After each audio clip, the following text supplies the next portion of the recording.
ओम वंशी विभूषितकरान्नवनीरदाभात पीताम्बरादरुणबिम्बफलाधरुष्ठात् पूर्णेन्दुसुन्दरमुखादरविन्दनेत्रात् कृष्णात् परं किमपि तत्त्वमहं न जाने। कृष्णाय वासुदेवाय देवकी नंदनाय च नंदगोपकुमाराय गोविन्दाय नमो नमः। ओम पूर्णमदः पूर्णमिदं पूर्णात् पूर्णमुदच्यते पूर्णस्य पूर्णमादाय पूर्णमेवावशिष्यते। ओम शांतिः शांतिः शांतिः। अनंत कोटि ब्रह्मांड नायक परात्पर अखिलेश्वर अकारण करुणा वरुणालय भक्तवांछा कल्पतरु तड़ित विद्युत विनिंदित पीताम्बरधारी भगवान श्री कृष्ण को चरण कमल में साष्टांग दंडवत प्रणाम गर्दै आज हाम्रो श्रीमद् भगवद गीता को यो आइतबार को इस परम पावन सत्संग में जुम तन्त्रबाट प्राप्त भइरहेको इस साप्ताहिक सत्संग कार्यक्रम में उपस्थित संपूर्ण सत्संगानुरागी धर्म प्रेमी महानुभावहरूलाई हार्दिक स्वागत तथा अभिनन्दन गर्दै अब हामी आज श्रीमद् भगवद गीता को विशेष गरेर 14औं अध्यायमा आधारित रहेर हाम्रो सत्संग हुनेछ। भगवत गीता यो एउटा यस्तो खालको यो अलौकिक ग्रन्थ हो। मैले पटक पटक भन्दै आइरहेको छु, यो सबैका जीवनमा सबैका लागि सदा उपयोगी। कुनै पनि मान्छेले यो पढो भनेदेखि प्रेरणा नपाउने मान्छे संसारमा हुँदै हुँदैन। जसले पढे पनि जस्तो दृष्टि भएको मान्छेले पढोस् त्यसले प्रेरणा पाउँछ, त्यसले बाटो पाउँछ, त्यसले शान्ति पाउँछ, त्यसले एउटा गति पाउँछ। त्यो हुनाले गीता भनेको त्यस्तो ऊर्जाशील ग्रन्थ हो। हामीलाई सधैँ निराशाबाट मुक्त गराउँछन् गीताले। गीताले कहिल्यै मान्छेलाई निराशा हुन दिँदैनन्, निराश बन्न दिँदैनन् र असफलतामा कहिले पनि विचलित बन्न दिँदैनन्। त्यो हुनाले भगवत गीता एउटा चाहिँ यस्तो किसिमको औषधि हो, यस्तो किसिमको चाहिँ एउटा मानव जीवनका लागि एउटा मानवीय स्वभावलाई, मानवीय गुणलाई चाहिँ एउटा जागृत गर्नका लागि त्यो संसारमा अत्यन्तै आवश्यक त्यस्तो किसिमको एउटा निर्दुष्ट स्वच्छ स्वस्थ र ज्ञानको भण्डार भएको हुनाले गर्दाखेरि गीतामा सबैलाई आनन्द लाग्छ। गीता प्रति सबैलाई स्वाभाविक रूपमा जिज्ञासा छ। जोसुकै मान्छे होस् कुनै न कुनै रूपमा त्यो जीवनमा त्यसले गीताबाट प्रेरणा लिएकै हुन्छ। ठुला ठुला दार्शनिकहरू पनि गीताबाट आज चाहिँ हामी चाहे महात्मा गांधी का कुरा गरौं, चाहे नेपोलियन का कुरा गरौं, चाहे अल्बर्ट आइन्स्टाइन का कुराहरू गरौं, पश्चिमा हुन् चाहे पूर्वीय हुन्, ती कतै न कतै तिनका जीवनमा गीताले स्पर्श गरेका छन्। विवेकानन्दको कुरा गरौं, विवेकानन्दलाई चाहिँ त्यो किसिमको प्रेरणा जीवनमा कसले प्रदान गर्यो भन्दा त्यसको पछाडि पनि गीताको हात छ। त्यो हुनाले भगवत गीताको अध्ययन अध्यापन यो देशव्यापी रूपमा आज सारा युवाहरूलाई चाहिँ एउटा बाटो देखाउनका लागि आफ्नो स्वाभिमान, आफ्नो चाहिँ अस्तित्व, जो आफ्नो चाहिँ गौरवपूर्ण हाम्रो जो चाहिँ ऋषि संस्कृति छ, जो इतिहास छ, जो सभ्यता छ, यो सबै कुरामा चाहिँ गौरव गर्न लायकको बनाउनका लागि सबैले गीताको अध्ययन गर्नु अत्यन्तै आवश्यक छ, अत्यन्तै जरुरी छ। सानो ग्रन्थ छ, छोटो ग्रन्थ छ र यति कुरा राम्रोसँग बुझ्दाखेरि मान्छेले जीवनलाई बुझ्छ, जगतलाई बुझ्छ, उसले चाहिँ ईश्वरीय ज्ञानलाई थाहा पाउँछ, उसले दैवी शक्ति के हो, आसुरी शक्ति के हो भन्ने कुरा यी सारा यावत विषयमा मान्छे चाहिँ एउटा विशेषज्ञ बन्दछ।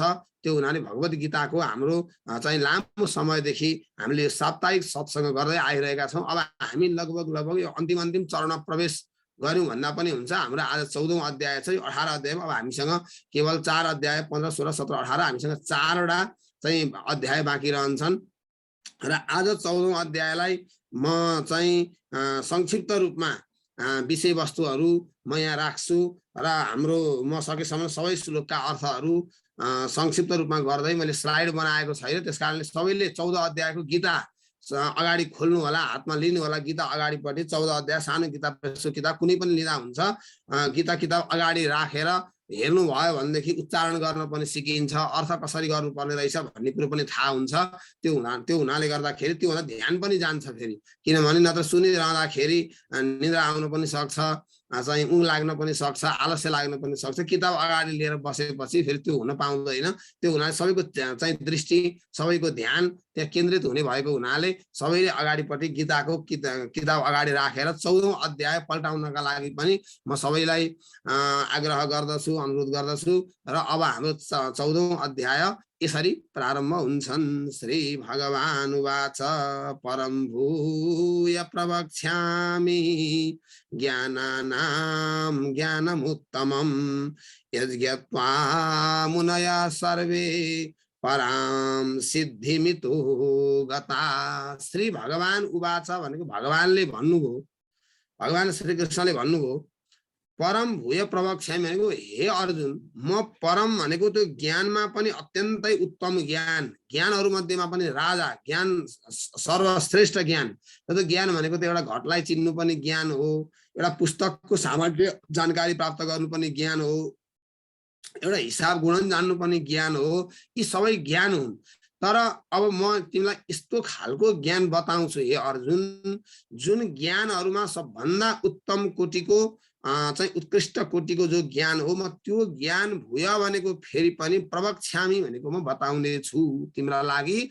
म त्यस्तो उत्तम उत्कट कोटिको ज्ञान म बताउने छु, जुन ज्ञानलाई जानेर, जुन ज्ञानलाई प्राप्त गरेर, जसलाई जानेर मुनिहरू सबैले पनि परम सिद्धिलाई प्राप्त गरेका थिए। जुन ज्ञानलाई जानेर पहिला पनि, जुन पहिला कुनै पनि कुरामा लाग्नका लागि त्यसमा कसैले सिद्धि पाएको त हुनु पर्यो, उदाहरण त हुनु पर्यो, अनि मात्रै मान्छे लाग्छ, नत्र यतिकै त कोही लाग्दैन।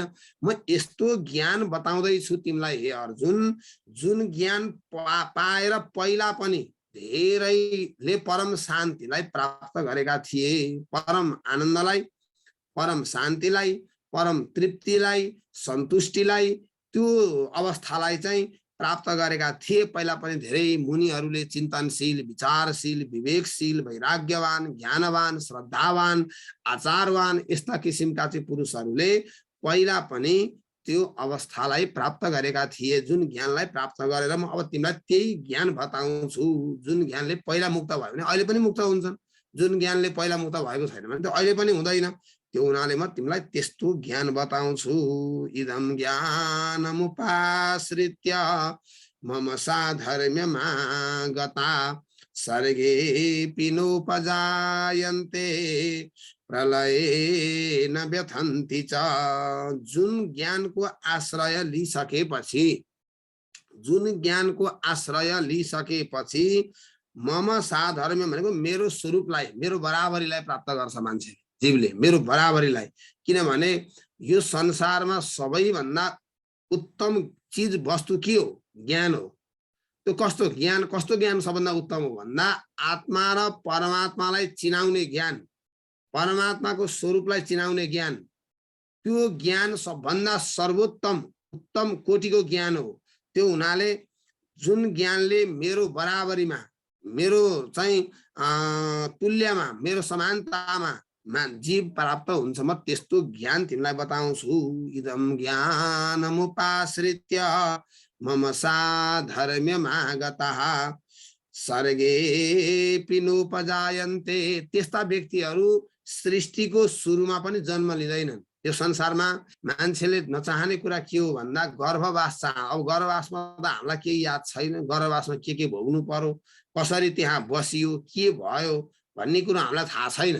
त्यो गर्भवासको यथार्थ चाहिँ ज्ञान भयो भनेदेखि मान्छेले संसार आएर घमण्ड पनि गर्न सक्दैन, अहङ्कार पनि गर्न सक्दैन, नछाड मछाड गर्न सक्दैन, उसले कसैसँग द्वेष गर्न सक्दैन, राग गर्न सक्दैन। त्यो हुनाले संसारमा सबभन्दा चाहिँ यो सारा कुरा केले गराउँछ भन्दा अज्ञानले गराउँछ। अब त्यो व्यक्ति स्वर्ग भनेको सृष्टिको आदिमा पनि नौपजायन्ते भनेको उत्पन्न हुँदैनन्। ती व्यक्तिहरूलाई प्रलयमा पनि व्यथित, मृत्युमा पनि डराउँदैनन्। मृत्युसँग पनि डराउँदैनन्। ज्ञानीहरू विवेकीहरू मृत्युसँग पनि डराउँदैनन्। हे अर्जुन, यस्तो किसिमको ज्ञान म तिमीलाई दिन्छु जुन प्राप्त गरिसकेपछि सृष्टिको आदिमा पनि मान्छेले जन्म लिँदैन र प्रलय कालमा प्रलय देख्दाखेरि पनि मान्छे व्यथित र विचलित हुँदैन। सधैँ एक नाश, एक अवस्था, एक रूप, एक रस, त्यो कुरा कहिले परिवर्तन नहुने। किन अरू त संसारमा सबै परिवर्तनशील छन्, विनाशशील छन्। म तिमीलाई त्यस्तो किसिमको ज्ञान, त्यो कोटिको ज्ञान म तिमीलाई बताउँदैछु। हे अर्जुन, मेरो महद ब्रह्म भनेको मूल प्रकृति, मम योनिर्महद ब्रह्म तस्मिन् गर्भं दधाम्यहं सम्भव सर्वभूतानां ततो भवति भारत। हे अर्जुन, यो सारा प्राणी समुदाय, यो सारा प्राणीहरू कसरी उत्पन्न हुन्छन्, यी प्राणीहरू कसरी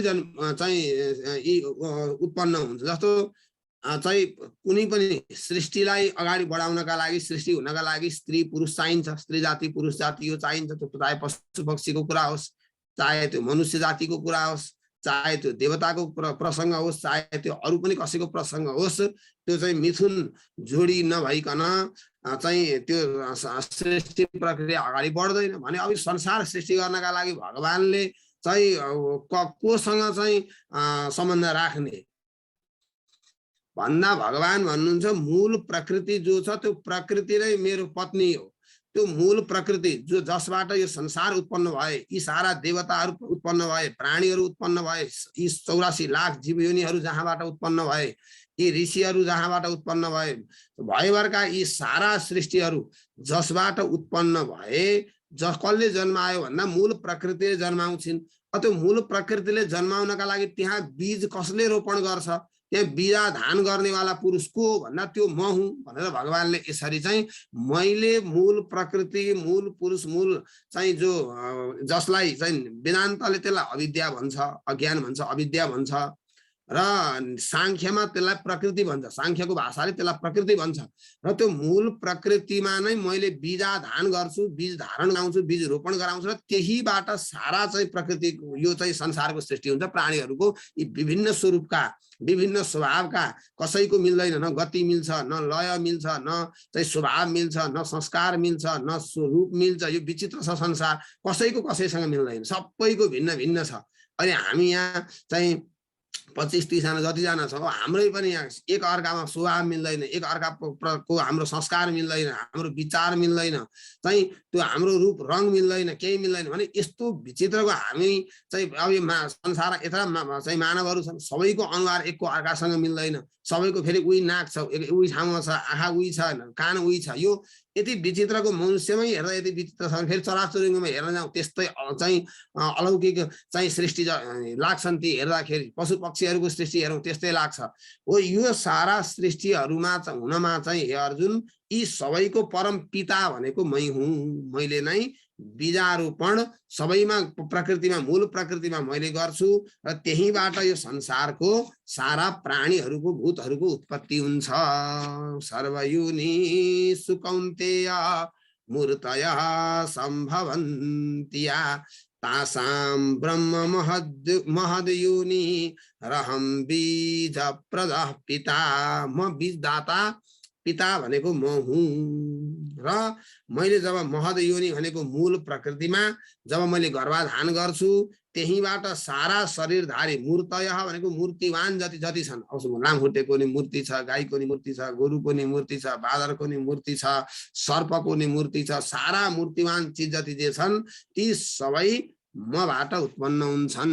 मैले नै त्यहाँ बीजको आधान, गर्भाधान, त्यसमा म गर्छु, बीज प्रद, बीज दान गर्नेवाला पिता म हुँ भनेर भगवानले यसरी बताउनु भएको छ। अब सत्वं रजस्तम इति गुणाः प्रकृति सम्भवा निबध्नन्ति महाबाहो देहे देहिनमव्ययम्। अब हे अर्जुन, यो तीनटा गुण छन्, एउटा सत्वगुण, एउटा रजोगुण र अर्को तमोगुण।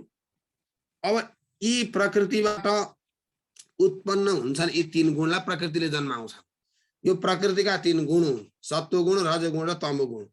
अब यो तीनै गुणले चाहिँ सारा संसारका प्राणीहरू बाँधिएका हुन्छन्। यो तीनटा गुण भन्दा बाहिर कोही हुँदैन। अब हामी केमा पर्छौँ यहाँ व्याख्या आउँदै जान्छ, सबैले आफू आफ्नो विचार गर्दै जाँदा हुन्छ म सत्वगुणी छु कि रजोगुणी छु कि तमोगुणी छु भन्ने कुरो यहाँ थाहा हुन्छ। गीताले जे भनेको छ, म श्लोकले जे भनेको छ त्यही अर्थ्याउँछु, त्यही अर्थ गर्छु। अब यो तीनटा गुणले सारा प्राणीहरू बाँधिएका हुन्छन्। निबध्नन्ति, बाँधिन्छन्। तत्र सत्वम निर्मलत्वात् प्रकाशकमनामयं सुखसङ्गेन बध्नाति ज्ञानसङ्गेन चानघ। हे अनघ भनेको हे निष्पाप, हे अर्जुन, जसमा पाप छैन, जसमा विकार छैन, जसमा क्रोध छैन, जसमा काम छैन, त्यसलाई भनिन्छ अनघ। हे अनघ भनेको हे निष्पाप, हे अर्जुन। तत्र सत्वम, यो सत्वगुण जो छ यो निर्मल भएको हुनाले, सत्वगुण अत्यन्त निर्मल छ। यो प्रकाश स्वरूप, यो प्रकाशवाला छ। सत्वगुणमा रहनेवाला चाहिँ पुरुष जो छ त्यो नित्य सुखी हुन्छ, त्यो दुखी हुँदैन। त्यो सत्वगुणमा रहनेवाला व्यक्ति सधैँ प्रसन्न हुन्छ, सधैँ खुसी हुन्छ, सधैँ सन्तुष्ट हुन्छ। ऊ अरू बाहिरी विषयले उसलाई धेरै प्रभावित पार्दैन, किन उसले बुझेको हुन्छ ओहो यो संसार यस्तै हो, यो संसारको चाहिँ नियम, संसारको स्वरूप, संसारको प्रक्रिया, यो संसार चल्ने चाहिँ संसारको संरचना, यो सबै कुरा चाहिँ उसले बुझेको हुने भएको हुनाले गर्दाखेरि त्यो धेरै विचलित हुँदैन संसारलाई देखेर।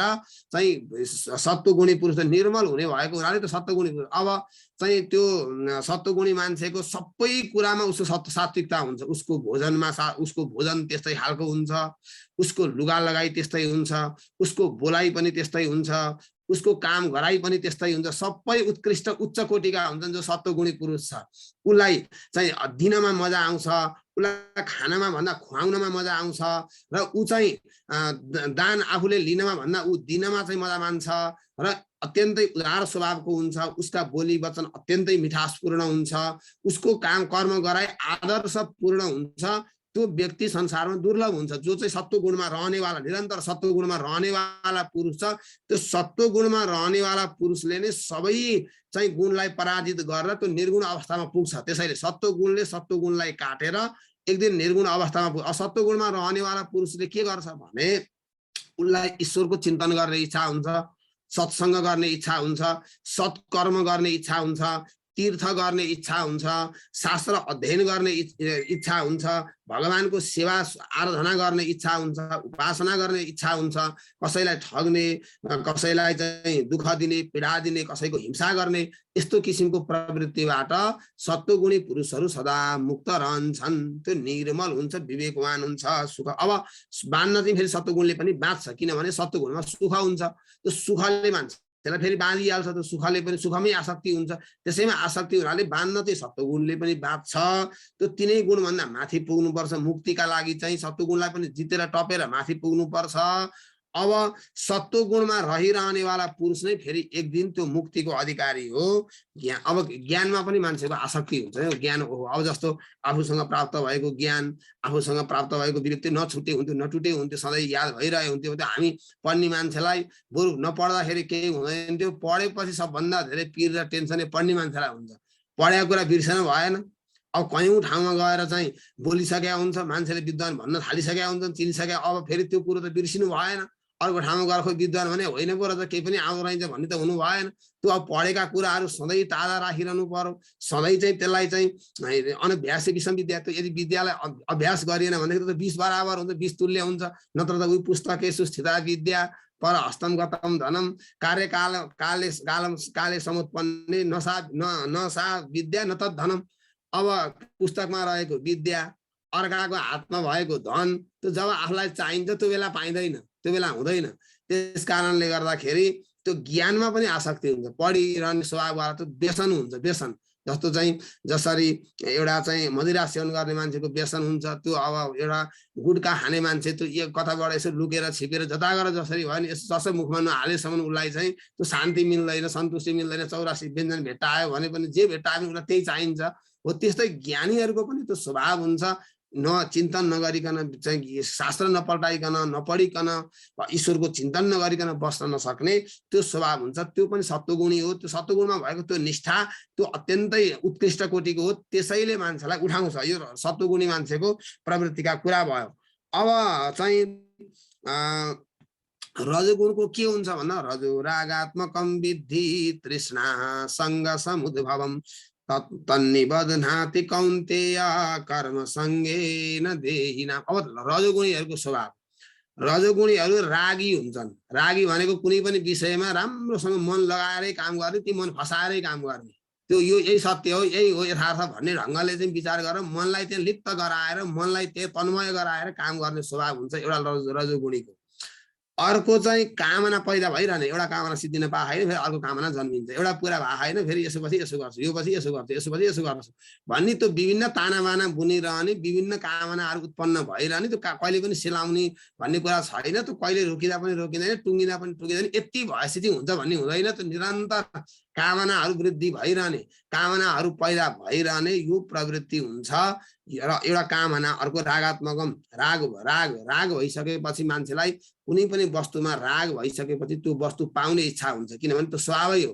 त्यो राग गर्ने मान्छेले जहाँसुकै गएर चाहिँ राग अनुराग गर्ने आसक्ति गर्ने मान्छेले जहाँ जहाँ आसक्ति गर्छ त्यो वस्तु मैले पाउनु पाए हुन्थ्यो, त्यो मेरै मात्रै भइरह्यो हुन्थ्यो, त्यो मेरै मात्रै रहिरह्यो हुन्थ्यो भन्ने यो चाहना चाहिँ रजोगुणी मान्छेहरूमा विशेष गरेर त्यो हुने गर्छ।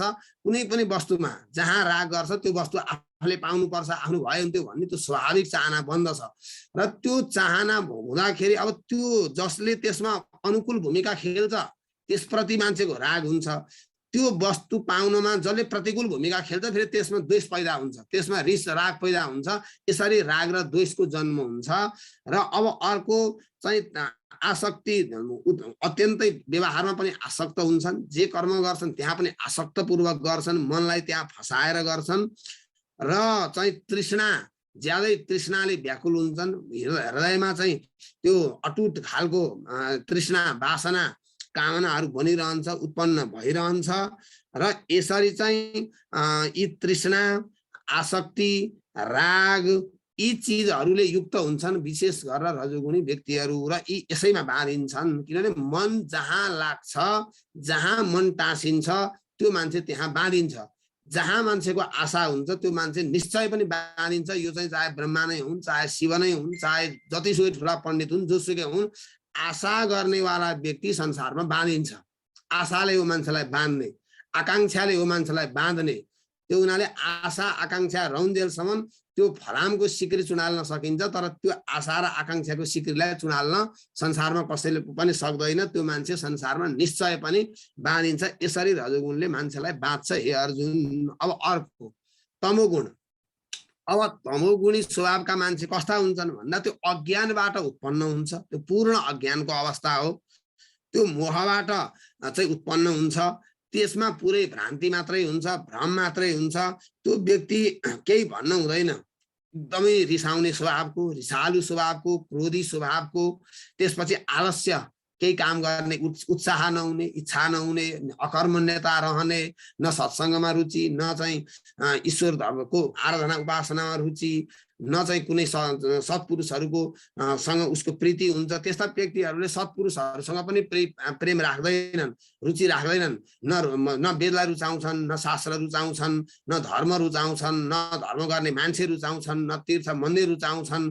तमोगुणी स्वभावका व्यक्तिहरू निश्चय पनि धर्मप्रति विद्रोह गर्नेवाला विद्रोही स्वभावका हुन्छन्। र तिनले चाहिँ त्यो चाहिँ यी सबै कुरामा द्वेष गर्ने र विशेष गरेर चाहिँ अब भोजन खानपानको विषयमा पनि उनीहरू त्यस्तै चाहिँ दुर्गन्धित पदार्थहरू विशेष अलिक बढी चाहिँ यो जाँड रक्सी आदि जो छन् यी सबै तमोगुण अन्तर्गत पर्दछन्।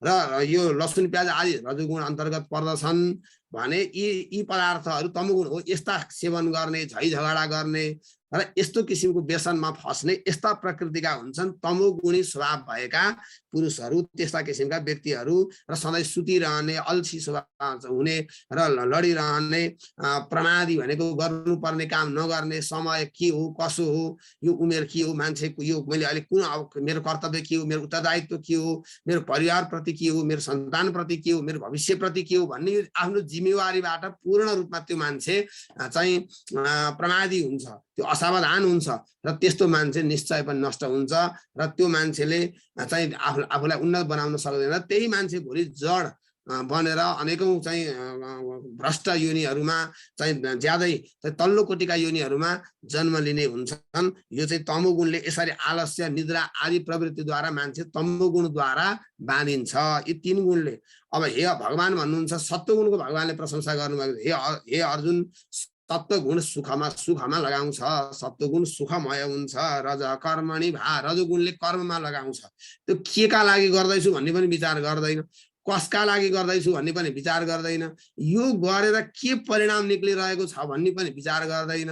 मैले यो कर्म गर्नाले मेरो कुल खानदान परिवार सबैको हित उत्थान हुन्छ कि हुँदैन, भएको छ कि छैन, म यो के का लागि लागिरहेको छु, कसका लागि लागिरहेको छु, के हो मेरो उद्देश्य के हो, यो केही पनि ज्ञान हुँदैन। तर अन्धाधुन्दा लागिरहेको हुन्छ, लाग्नु चाहिँ लागिरहेको हुन्छ। मेरो परिवार भन्छ, मेरो चाहिँ सन्तान भन्छन्, मेरा चाहिँ सारा यो सबै भन्ने यस्तो धारणाले एउटा चाहिँ मन्द बुद्धि मन्द चेतनाले मान्छे लागिरहेको हुन्छ।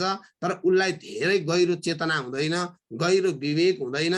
त्यसकारणले कर्मणि भनेको ती व्यक्तिहरू विशेष गरेर कर्म गर्नमा बढी आसक्त हुन्छन्, रमाउँछन्, त्यसैमा नै आफ्नो सर्वस्व देख्छन् ज्ञानमा। अब तमोगुण जो छ त्यो पुरै ज्ञानलाई ढाक्छ, तमोगुणले पुरै ज्ञानलाई ढाकिदिन्छ। ज्ञानमा आवृत्ति भनेको त्यो ज्ञानलाई ढाकेर तमोगुण अगाडि आउँछ।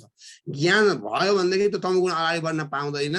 र यसरी ज्ञान जब आवृत्ति भनेको ढाकिन्छ, त्यसपछि तमोगुण पैदा हुन्छ। ज्ञान छोपिएपछि तमोगुण पैदा हुन्छ। तमोगुणी स्वभावको मान्छेको त वर्णन के गर्नु, त्यो प्रमाद भनेको प्रमाद, अत्यन्तै असावधानी, अत्यन्तै चाहिँ त्यो जीवनलाई प्रति एउटा लापरवाही र एउटा असंवेदनशील भएर उसले आफ्नो जीवनलाई नष्ट गराउँछ। रजस्तमश्चाभि। अब यो फेरि के छ भन्दा, अब सबैको जीवनमा यो एउटा मात्रै गुण रहिरहन्छ भन्ने कुरा फेरि हुँदैन। जस्तो एउटा गुणलाई दबाएर अर्को गुण उठ्छ। जस्तो मानव यो तीनटा गुण, सत्वगुण, रजोगुण, तमोगुण, यो सबैले मैले औँलो देखाइरहेको छु तीनटा, यो तीनटा मध्येमा बिचमा एउटा लामो छ, अरू दुईटा बराबर जस्ता छन्। अब यो कहिले के हुन्छ भने यसमा यो गुणहरूको प्रसङ्गमा पनि कहिले एउटा उठ्छ, कहिले यो उठ्छ, कहिले फेरि यो उठ्छ। यस्तो यसको चाहिँ यो हलचल चलिरहन्छ। अब रजोगुण उठ्दाखेरि यो दुईटा थिचिन्छन्, अब फेरि सत्वगुण उठ्दाखेरि यो दुईटा थिचिन्छन्, अब तमोगुण उठ्दाखेरि फेरि यो दुईटा थिचिन्छ। यस्तो यसको चाहिँ तरिका यस्तो हुन्छ र एउटा उठ्दाखेरि अरू दुईटा दबिन्छन्, अरू दुईटा थिचिन्छन्। यसरी यी तीनटा गुणहरूले चाहिँ जीवनमा प्रभाव पारिरहेका हुन्छन्, सधैँ एकनासले रहन्छ भने। अब अहिलेको समयमा चाहिँ विचार गरौँ, यो बिहानको समय सत्वगुणको समय, 4 बजे यहाँ उठ्नुहुन्छ भनेदेखि बिहानको 4 बजेदेखि यो बिहान 7-8 बजेसम्मको समय अथवा 6 बजेसम्मको ब्रह्म मुहुर्तको समय, यो जुरुक्कै उठ्ने बित्तिकै त्यो मान्छेमा सत्वगुणको भावना आइहाल्छ। ईश्वरको चिन्तन गर्ने भावना आउला, अथवा व्यायाम गर्ने भावना आउला, केही भविष्यको विषयमा सोच्ने भावना आउला, ज्ञानको चिन्तन गर्ने भावना आउला। त्यो मान्छे बिहानको समयमा त्यसरी, त्यो एउटा सत्वगुणको समय हो। फेरि यो दिउँसोको समय रजोगुणको समय हो।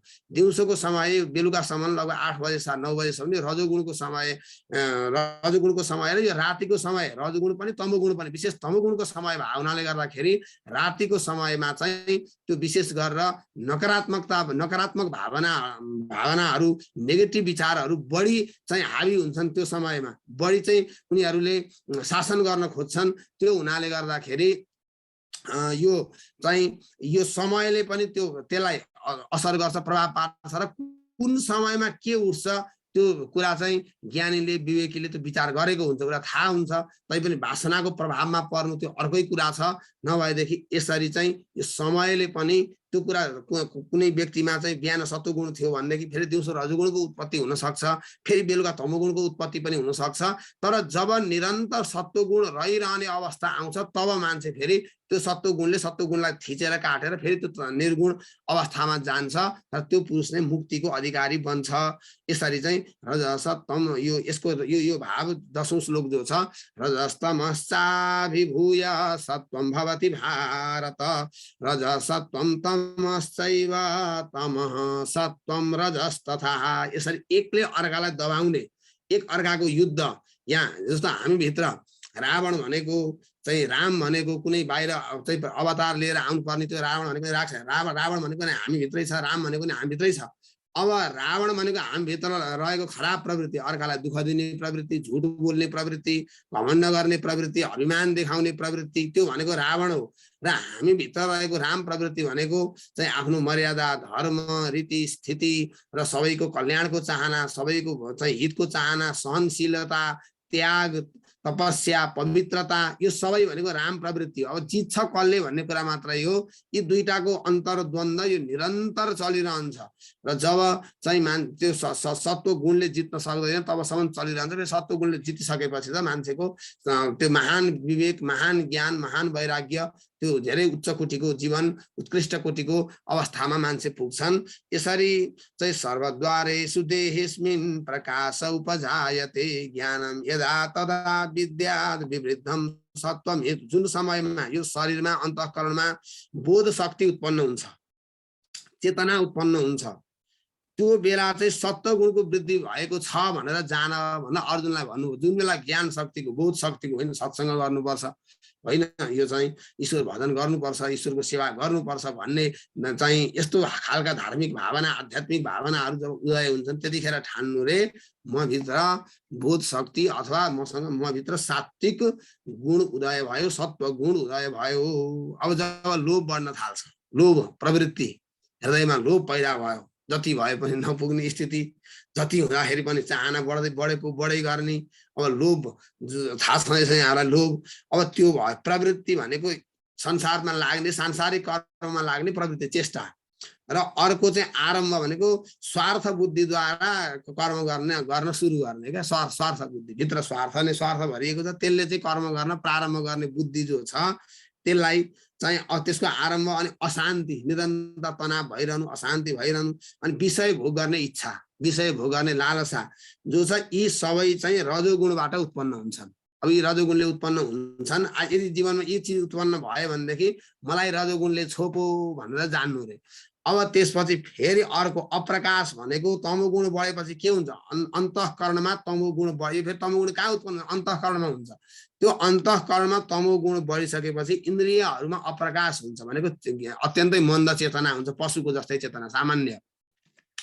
कर्तव्य गर्नुपर्ने कर्महरूबाट अप्रवृत्ति, त्यो छोड्छ, गर्नुपर्ने कर्महरू गर्दैन। अनि प्रमाद भनेको अत्यन्तै असावधानी, अनि व्यर्थ चेष्टा, उसले गरेका बोली पनि बेकार हुन्छन्, उसले गरेका कर्म पनि बेकार हुन्छन्, उसले बुझेको ज्ञान पनि त्यो सबै बेकार हो। अब उसलाई त बेकार भन्दा फेरि त अब सबभन्दा एक नम्बरमा रिसाइहाल्छ।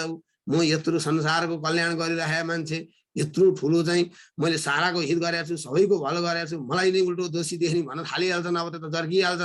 त्यो सत्वगुणी मान्छेमा फेरि त्यस्तो प्रवृत्ति हुँदैन, त्यो स्वभाव हुँदैन।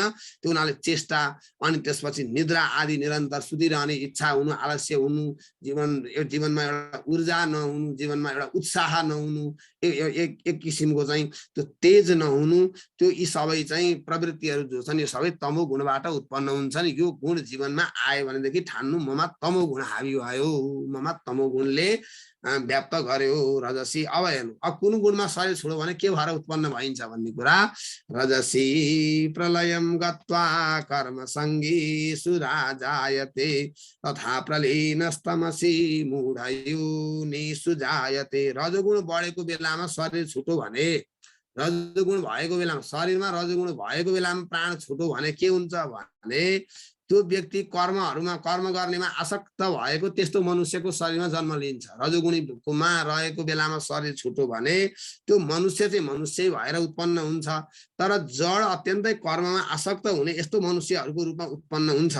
अब केही गरी तमोगुण बढेको बेलामा मान्छेको मृत्यु भयो, तमोगुण रहेको बेलामा शरीरमा तमोगुण आलस्य छ, केही छैन चाहिँ भक्ति न हाम्रो लक्ष्मी प्रसाद देवकोटाले भने जस्तो रहेछ संसार निशा समान आएन जिउँदै रहँदा नि ज्ञान आखिर श्री कृष्ण रहेछ एका न भक्ति भो ज्ञान न भो विवेक, न भक्ति न ज्ञान न वैराग्य न कुनै उत्कट चेतना, त्यो केही नभएको तमोगुणमा त जड भएर मान्छेले शरीर छोड्यो भनेदेखि त्यो मान्छे किरा फट्याङ्ग्रा पशु घोडा गधा भएर जन्मिन्छ। त्यो हुनाले तमोगुण सबैको शत्रु। तमोगुणलाई त्याग्नका लागि सबैले आफ्नो खानपान सपार्नुपर्छ। आफ्नो खानपान शुद्ध भएन भने त्यो विचार शुद्ध हुँदै हुँदैन। जति गरे पनि त्यो मान्छेमा राम्रो विचार निक्लिँदैन। त्यो हुनाले नित्य सत्वगुणमा रहन चाहने, विचारमा रहन चाहने, एउटा चाहिँ बौद्धिक क्षमताको विकास गर्न चाहने त्यस्तो किसिमको मान्छेले सबभन्दा पहिला आफूलाई सुधार्नु छ भनेदेखि जिब्रोलाई नियन्त्रण गर्नुपर्छ। जिब्रोलाई नियन्त्रण गरिएन, भोजनमा नियन्त्रण भएन, जहाँ जे देखो पानी आइहाल्छ। अब होटेलमा जहाँ जे देखो पानी आइहाल्छ। अब त्यो कस्तो गिलास छ, कस्तो कप छ, कस्तो चम्चा छ, कस्तो के छ, अब त्यो त केही ख्याल हुँदैन। अब होटेलमा खाने मान्छे त कहिले शुद्ध त खाँदै त हामी पनि परेका छौँ। त्यो हुनाले गर्दा यी सबै कुरामा चाहिँ अलिकति पनि नियन्त्रण नभएको मान्छे गोविन्दाय नमो नमः त्यो चौपट हुन्छ।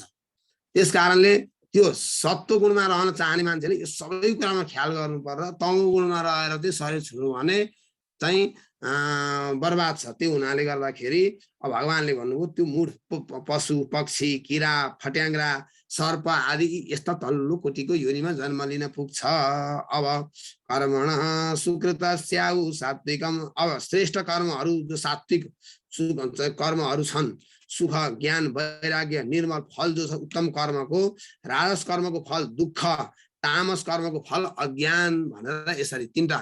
सात्विक कर्मको फल के हुन्छ भन्दा सुख हुन्छ, ज्ञान हुन्छ, वैराग्य हुन्छ, राम्रो कर्मले दिने फल भने। राजस कर्मको फल दुःख हुन्छ, त्यसले दुःखै जन्माउँछ। अब तामस कर्मको फल अज्ञान अविवेक मूढता मूर्खता। त्यसको जीवनमा गीता कति टाढा छ, कति दूर कोसौं टाढा पर्छ, भागवत कोसौं टाढा पर्छ, भगवान कति टाढा कति टाढा उसका लागि ज्ञान विवेक सत्संग कहाँ हो त्यसले भेट्दैन। यी नजिकै बसिरहेको हुन्छ, यी वरिपरि हुन सक्छ, तर उसका लागि धेरै टाढा पुग्छ त्यो चिजहरू। त्यो हुनाले यो यी कर्मले दिने र राम्रो सात्विक कर्मले दिने यी फलहरू हुन्। सत्त्वात् सञ्जायते, हे अर्जुन सत्व गुणबाट ज्ञान उत्पन्न हुन्छ, रजो गुणबाट लोभ उत्पन्न हुन्छ, तमो गुणबाट प्रमाद र मोह उत्पन्न हुन्छ, अज्ञान पनि पैदा हुन्छन्, ऊर्ध्वम गच्छन्। अब सत्व गुणमा प्राण छोड्नेवालाले चाहिँ कहाँ पाउँछ भन्दा ऊर्ध्व लोकमा भनेको उत्कृष्ट सत्व गुणमा स्थित पुरुषहरू स्वर्ग आदि उच्च लोकहरूमा पुग्छन्। रजो गुणमा शरीर छोड्नेहरू मनुष्य लोक जस्ता लोकहरूमा पुग्छन् भने तमो गुणमा रहेर शरीर छोड्नेहरू पशु पक्षी किरा फट्याङ्ग्रा आदि नीच गतिमा अधो गतिमा प्राप्त हुन्छन् भनेर यसरी हे अर्जुन यी तीनै गुणदेखि जब मान्छे टाढा हुँदैन पर हुँदैन तबसम्म उसले मलाई प्राप्त गर्न सक्दैन भनेर भगवानले यसरी बताउनुभयो। तीनै गुणलाई प्राप्त पार गरिसकेपछि जब उसले जन्म मृत्यु जरा दुःख आदिबाट टाढा भएको त्यसबाट मुक्त भएर परम आनन्दको अनुभूति गर्छ भनेपछि अब फेरि अर्जुनले सोध्नु अनि यो तीनै गुणबाट माथि भएको लक्षण चाहिँ के हुन्छ? यो सत्वगुण भन्दा नि माथि भएको मान्छेको सत्वगुणबाट नि उठेको मान्छेको चाहिँ लक्षण पुरुषको लक्षण के हुन्छ भन्दाखेरि भगवान भन्नुहुन्छ प्रकाशम च प्रवृत्तिम च मोहमेव च पाण्डव न द्वेष्टि सम्प्रवृत्तानि न निवृत्तानि काङ्क्षति। त्यो प्रकाशलाई प्राप्त गरेको पुरुष त्यो न मोहलाई न प्रवृत्त त्यहाँ प्रवृत्त हुँदा कुनै वस्तुमा ऊ द्वेष पनि गर्दैन, कसैलाई को आकांक्षा पनि गर्दैन, सधैँ साक्षी जस्तै उदासीन भएर रहन्छ र ऊ चाहिँ गुणै गुणमा संसारमा यी तीन गुणमै रहे जस्तो देखिन्छ र पनि सच्चिदानन्द घन परमात्मामा स्थित रहेको हुन्छ। उसको द्वैत बुद्धि हुँदैन, द्वैत भाव हुँदैन, ऊ एक नाशले अनुभूति गर्छ। सुख दुःखमा ऊ समान भावले रहन्छ, स्वस्थ रहन्छ। पैसालाई र माटोको डल्लोलाई बराबर, सुनलाई र माटोको डल्लोलाई बराबर, उसको लागि एउटा माटोको डल्लो र पैसा बराबर हो। त्यो सुन भनेर लोभ पनि गर्दैन, माटोको डल्लो भने घृणा पनि गर्दैन। यस्तो किसिमको प्रिय अप्रिय सबैमा समभाव रहेको, धीर र आफ्नो निन्दा आफ्नो स्तुतिमा समान भावले रहेको, मान अपमानमा पनि समान रहनेवाला, मित्र र शत्रुमा पनि समान रहनेवाला, सम्पूर्ण आरम्भको परित्याग गरेको, गुणभन्दा माथि रहेको भनेर त्यसलाई भनिन्छ। जो अव्यभिचार, कहिल्यै पनि नटुट्ने, कहिल्यै पनि नछुट्ने, अविरल तैल धारावत अविच्छिन्न रूपले मन ममा लगाइरहन्छ।